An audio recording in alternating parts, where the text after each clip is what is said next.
आज हम डिस्कस करेंगे एनालिटिकल पैराग्राफ, जो कि क्लास 10th का एक सबसे ज़्यादा इम्पॉर्टेंट टॉपिक है।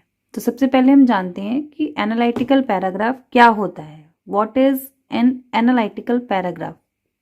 Analytical paragraph is a form of descriptive writing. ये क्या है? ये एक डिस्क्रिप्टिव राइटिंग है which is written on the basis of a given chart. ये उस बेस पर लिखी जाएगी जहाँ चार्ट दिया होगा, आपको क्वेश्चन में ग्राफ दिया होगा, कुछ आउटलाइंस दी होंगी, क्लूज दिए होंगे, या फिर टेबल कोई एक दे रखी होगी। क्या होगा? ये डिस्क्रिप्टिव राइटिंग होगी। उसमें आपको क्लूज दिए जाएंगे, या टेबल, ग्राफ, चार्ट जो भी है, वहां आपको कुछ ना कुछ ऐसा दिया जाएगा जिस पर वो बेस्ड होगा राइटिंग, जिस पर डिस्क्रिप्टिव राइटिंग आपको लिखनी होगी। तो यही होता है एनालिटिकल पैराग्राफ। और क्या होता है? ये होती है कंपैरेटिव स्टडी ऑफ टू और मोर थिंग इज डन। मतलब इसमें दो या दो से ज्यादा चीजें हुई हैं, तो ये क्या है? कंपैरेटिव स्टडी है। तो आपको कंपैरेटिवली इसको लिखना है। कुछ इसको लिखने के की फीचर्स भी होते हैं। तो अब हम जानेंगे की फीचर्स के बारे में कि की फीचर्स क्या हैं एनालिटिकल पैराग्राफ के।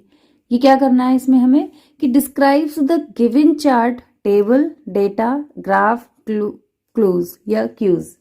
हमें अपनी तरफ से कुछ ऐड नहीं करना है। जो पैराग्राफ में दिया है, जो क्वेश्चन में दिया है, चाहे वो चार्ट है, टेबल है, डेटा है, ग्राफ है या क्यूज है, जो भी चीज दे रखी है, हमें उसी को डिस्क्राइब करना है।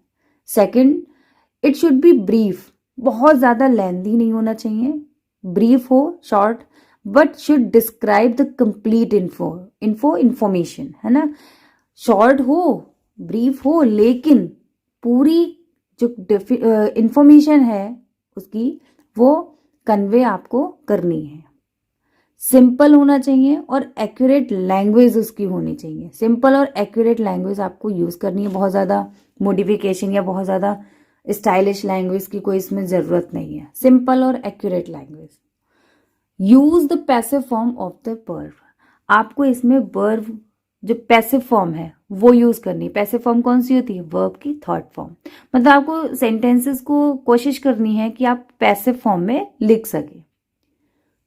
And last, no personal observation और रिस्पॉन्स शुड बी एडेड और सजेस्टेड। देखिए सबसे ज्यादा इंपॉर्टेंट पॉइंट लास्ट है, लेकिन सबसे ज्यादा इंपॉर्टेंट है क्या? आपको कोई भी पर्सनल ऑब्जर्वेशन नहीं देना या रिस्पॉन्स इस तरीके से नहीं करना है कि आप सजेस्ट किए जा रहे हैं और आपने मेन आइडिया या मेन कॉन्सेप्ट जो होता है पैराग्राफ का वो स्किप कर दिया हो। आपको सिर्फ जो डेटा दे रखा है उसी को डिस्क्राइब करना है, बहुत ही सिंपल और एक्यूरेट लैंग्वेज में। उसमें शॉर्ट लिखना है आपको, लेकिन इंफॉर्मेशन फुल देनी है। ठीक है, तो ये इसके की फीचर्स हैं। अब हम डिस्कस करेंगे फॉर्मेट, कि हमें फॉर्मेट इसे कैसे फॉर्म करना है, क्या इसका फॉर्मेट है। तो आइए जानते हैं कि इसका फॉर्मेट क्या है। सबसे पहले फॉर्मेट में हमें इंट्रोडक्शन लिखना है। मतलब इंट्रोडक्शन क्या? हमें डिस्क्राइब करना है पैराग्राफ को शॉर्ट में। ये किसके बारे में है, व्हाट इट इज अबाउट, ये किस बारे में है, ये हमें बहुत शॉर्ट में डिस्क्राइब करना है। वो हमारा इंट्रोडक्शन मान लिया जाएगा। मेन बॉडी में हमें क्या लिखना है? Main parts of the paragraph. अब इंट्रोडक्शन के बाद आएगा आपका कि आप मेन पार्ट्स ऐड ऑन करेंगे पैराग्राफ के। सेकंड क्या है इसी में? Details of the paragraph. मतलब जो ग्राफ है, चार्ट है, क्यूज है, डेटा है, जो भी है उसको आपको डिस्क्राइब करना है, वो भी कैसे? डिटेल्स में। फिर it can be broken into 2 और 3 सब Paris depending on the information. अगर जैसे आपने मान लीजिएगा छोटे छोटे इंफॉर्मेशन या जो कंपैरेटिव स्टडी आप कर रहे हैं, तो आप उसके सब पैरा भी बना सकते हैं छोटे छोटे। ये आपके मेन बॉडी का ही पार्ट होगा। और उसके बाद आपका जो लास्ट आएगा वो आएगा conclusion. Conclusion you know very well कि क्या करना है हमें कंक्लूज में? समराइज द आइडिया, एनकैप्सुलेट करना है आपको पूरे पैराग्राफ को या पूरी इंफॉर्मेशन को। ठीक है, तो ये आपका एक प्रॉपर फॉर्मेट है। अच्छा, कुछ एक्सप्रेशंस ऐसे होते हैं जो हम यूज कर सकते हैं while writing an analytical paragraph, जैसे all, almost all, a majority, 1/3, 1/3, 1/4, इस तरीके से भी हम यूज कर सकते हैं।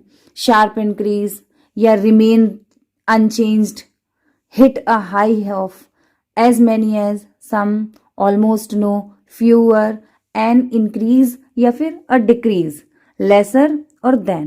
इस तरीके के एक्सप्रेशंस जो होते हैं वो हम इसमें यूज कर सकते हैं अपने एनालिसिस। और क्वेरी हो तो आप कमेंट बॉक्स में बता सकते हैं। Thank you.